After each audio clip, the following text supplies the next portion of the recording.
My sister is here with her, she's downstairs with her children, who are like infants or they're toddlers. They're very young children. My sister knows that I'm getting beat in this house regularly. She knows that I have psoriasis and psoriatic arthritis, and she knows that it bleeds all over my body.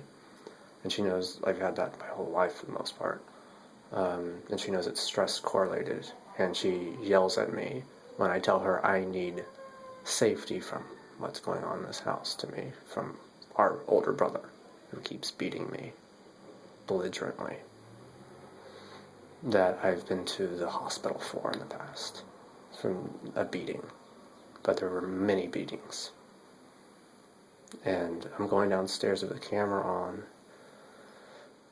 for any interactions in the situation, because it's very distressing every time I go down there and interact with any of these people. My parents, my sister, obviously my older brother, who is pretty much constantly drunk and never leaving the house. He drinks like the really heavy stuff like whiskey and liquor and stuff that when I drink any of that stuff, my hands swell up from psoriatic arthritis. They swell up real badly and hurt badly. And not just in my hands, it's in my feet, in my knees, in my hips, in my shoulder, one of my elbows. The older I get, the harder it is on my body, because it's I can't even say the word. It's erythrodermic psoriasis, which means it's the worst kind. And it bleeds all over the body, and I've been dealing with that most of my life at this point. And there's like 400 deaths every year from it. It's genetic, and none of the living members of my family have it. But I had an aunt who passed away when she was in her 60s, who had pretty bad psoriasis, so that's the connection, that's the link in the family. Well, she passed away years ago. So, but she didn't have it as bad as me. I remember her saying that before she had died. She probably didn't even have it half as bad as me. But she did have it pretty bad. It was severe psoriasis, but it wasn't a erythrodermic psoriasis that kills people from heart failure and stress. And especially if they're getting beat down in their house regularly by a bigot, transphobe. So I'm going downstairs with the camera on, and I'm getting something to eat or something. I'm just going to go downstairs because my stomach's empty, because I don't eat enough. I can't afford to eat enough because my employers are my parents, and they're assholes who don't believe in paying trans people money. So they give me far below minimum wage and tell me to live on that while we live in this nice house where I get beat regularly. So I just keep documenting what happens. Oh, well, it's also Father's Day. So it's, that. Anyway, what else?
She certainly doesn't interact with me when I come downstairs. She doesn't greet me.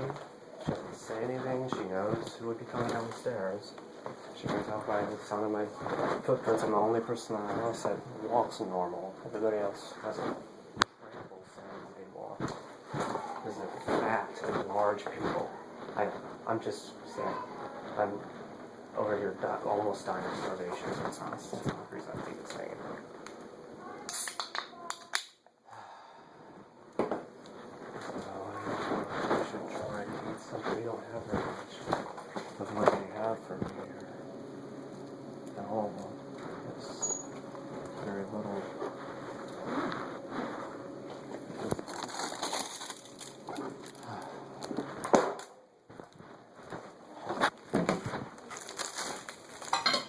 I have to rationalize.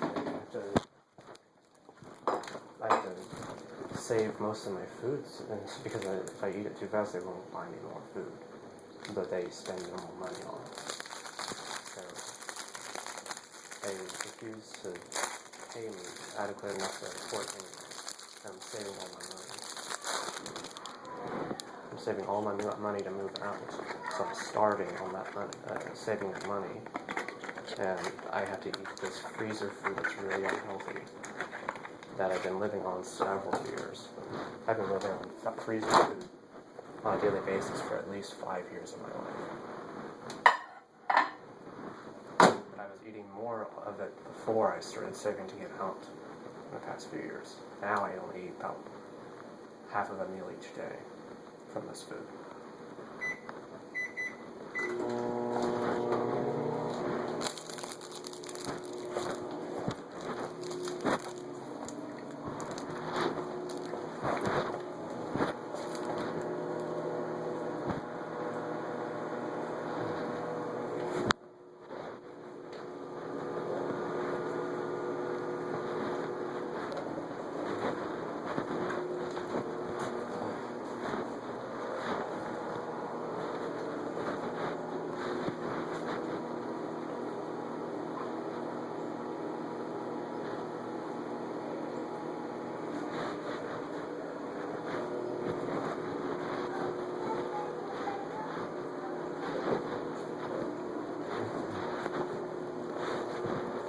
The very fact that my sister does not greet me when I come downstairs is the biggest red flag to me.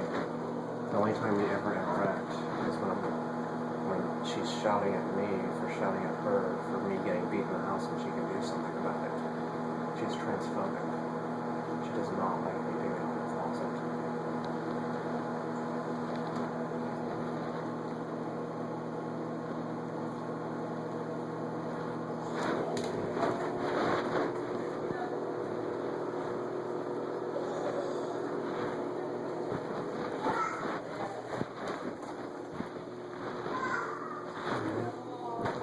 Brother-in-law, her husband, my brother-in-law, is sitting right out here on the patio in the backyard talking to our dad.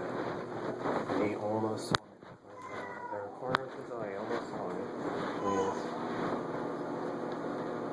He's a huge bigot towards me.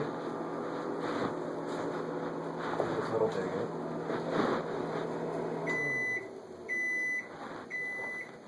It's always disturbing when black people don't like trans people. That really disturbs me.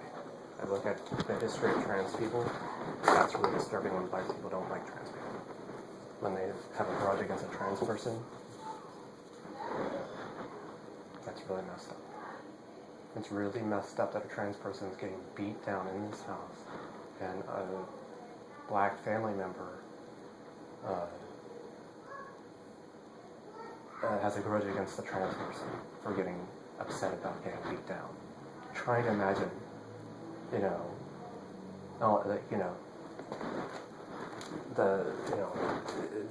a situation of in each other's shoes. I'm trying to imagine how a terrible person I would be in that situation.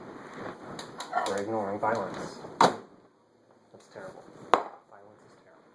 No, I'm done with that. I'm done with people ignoring violence to trans people.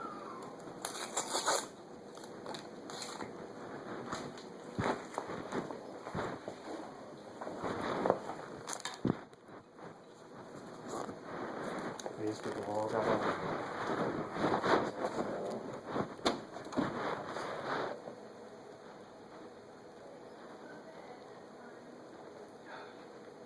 my one meal of the day. I won't be able to remember to eat it.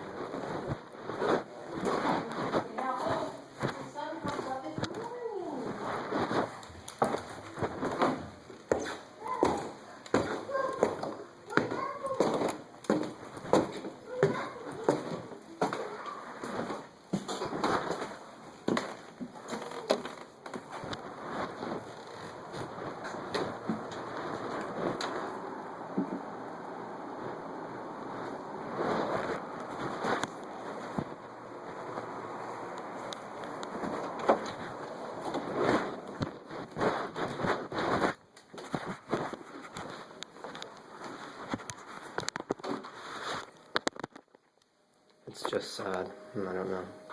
I guess I'll get more video later if I interact with her at all, with her children around. It's dangerous to bring your children around an environment like this, where there's a belligerent drunk man. Living here, beating people less than half his size, being that unstable. That's sad.